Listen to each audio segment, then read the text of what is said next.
She was beautiful, bold, and born into a world where power was written in blood. Assunta Pupetta Maresca wasn't just a mob wife. She was the woman who brought Camorra to his knees and then stood over the body.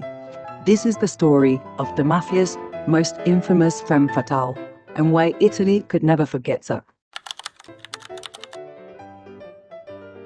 Born on the 19th of January 1935 in Castellammare di Stabia, a beautiful seaside town near Naples, Assunta was raised in a family already tangled in the web of the Camorra, Italy's powerful and decentralized criminal syndicate.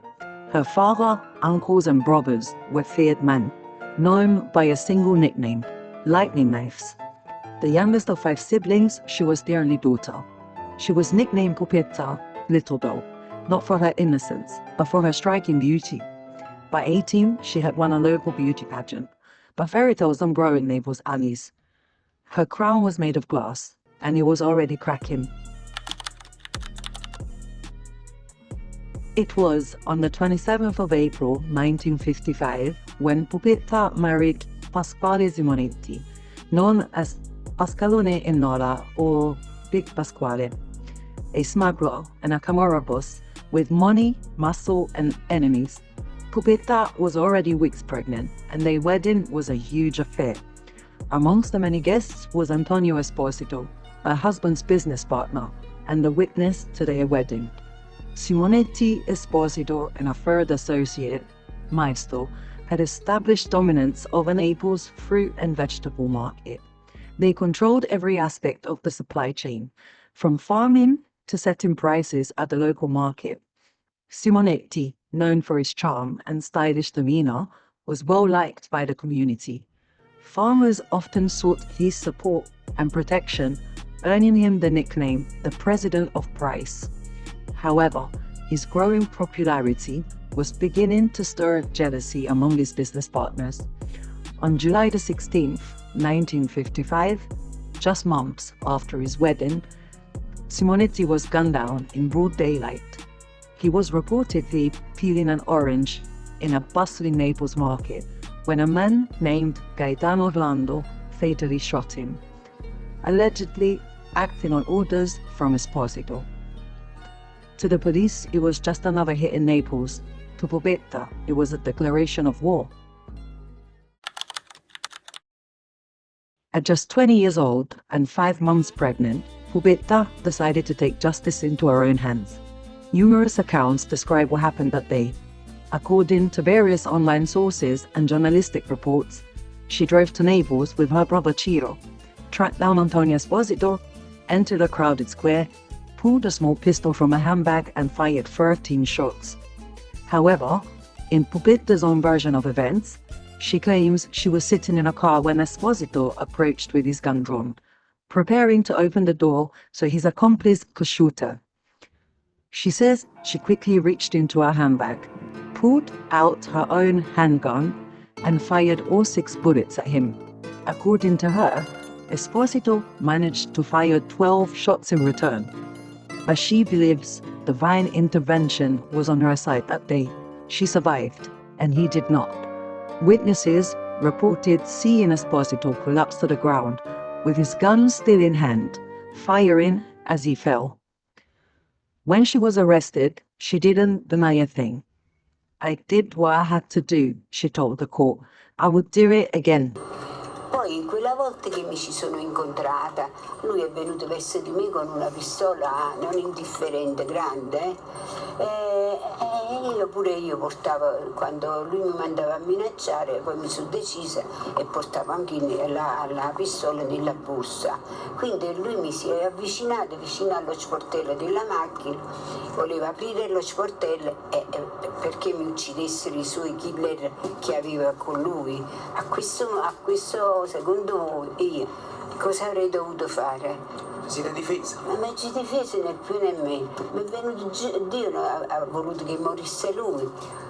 però potevo morire tranquillamente anch'io, perché lui mi ha sparato belle 12 colpi di pistola, non è che me ne ha sparato, mentre a me erano solo 6, perché la mia era una pistola così, una 7,65 piccola, si portava in una borsetta piccola praticamente. Pupetta's trial was a media circus. In a society where women were expected to suffer in silence, she shattered the mold, and her trial intrigued the world. For the first time, the Italian court allowed microphones in the courtroom, and there was media presence from many countries, the New York Times, German and French news reporters. To some, she was a tragic heroine, defending her husband's honor. To others, a cold-blooded killer, manipulating public sympathy. She was sentenced to 18 years in prison and gave birth to her and Simonetti's son in prison. She called their son Pasquale in honor of his father. She was pardoned and released early after serving just over 10 years. And while the justice system put her behind bars, the public made her a legend. After her release, Pupetta remained in the shadows, but never far from the spotlight. She opened 2 boutiques in Naples, specializing in high-end fashion. Her life story became the inspiration for books, films, and television dramas. She even starred as the lead in a film based on her own experiences, showcasing her talent by performing an original song she had written for the movie.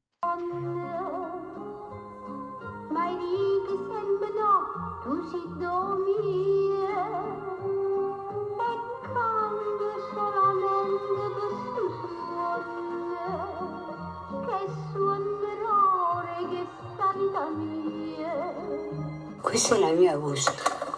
In 1970, she fell in love once more, this time with a notorious drug trafficker named Umberto Amaturo. The couple had twins, a boy and a girl. However, her son Pasquale disapproved of the relationship and had a hostile relationship with Amaturo.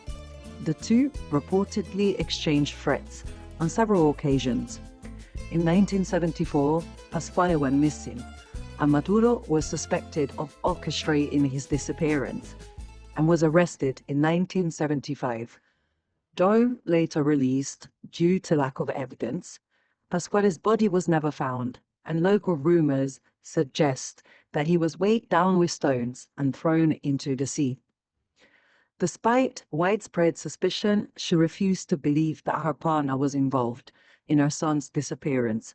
Nevertheless, their relationship deteriorated and eventually ended within a few years. Pupetta ended her relationship with Amaturo in 1982, but remained active in the Camorra. That February, amid the violent conflict between the Nuova Camorra Organizzata and the Nuova Famiglia, she held a press conference to defend her associates. She openly challenged NCO's leader, Raffaele Cutolo. Cutolo had enforced a levy on all smuggled cigarette shipments, and Pupetta's clan had resisted. Her favorite brother, Ciro, had been shot in 1978. Though he survived, he was again threatened in prison by Cutolo's men in 1982. Later that year, Pupetta and Amaturo were arrested on charges of extortion and the murder of forensic expert Aldo Semerari. Pupetta consistently denied any involvement in these crimes until her death. Assunta Pupetta Maresca was ultimately acquitted due to lack of evidence, but the Court of Naples saw things differently.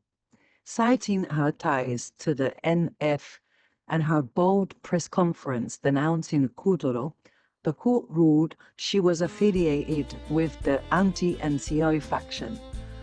Her relationship with Amaturo, one of Cutolo's most vocal enemies, only strengthened that perception. Even if her role was only symbolic, her affiliation was obvious. The court ordered the confiscation of all her assets. Today, one of our former properties has found a new purpose as a community space where women learn sewing skills to support themselves and reclaim their futures. In 1993, she stunned Italy appearing on television to defend the Camorra, saying, "The state, it does nothing for us. The Camorra helps the people." She wasn't just a relic of the past, she was still fighting. Assunta Pupetta Maresca died in 2021 at the age of 86. A mother, a widow, a killer, a symbol. Academic studies were carried out on her case. Books were written about her. But was she a victim of circumstances or a villain who played her role too well? A beauty queen who defied the patriarchy, or a gangster wrapped in silk and sorrow? In the end, Pupetta was all of it. The doll who put the trigger and never looked back. Io ho ucciso per amore, mi mettevo nel treno da sola, andavo a Napoli a vedere se lo incontravo. Volevo o farmi ammazzare o ammazzare. History doesn't always wear a crown. Sometimes it wears a veil, carries a pistol, and walks the streets of Naples.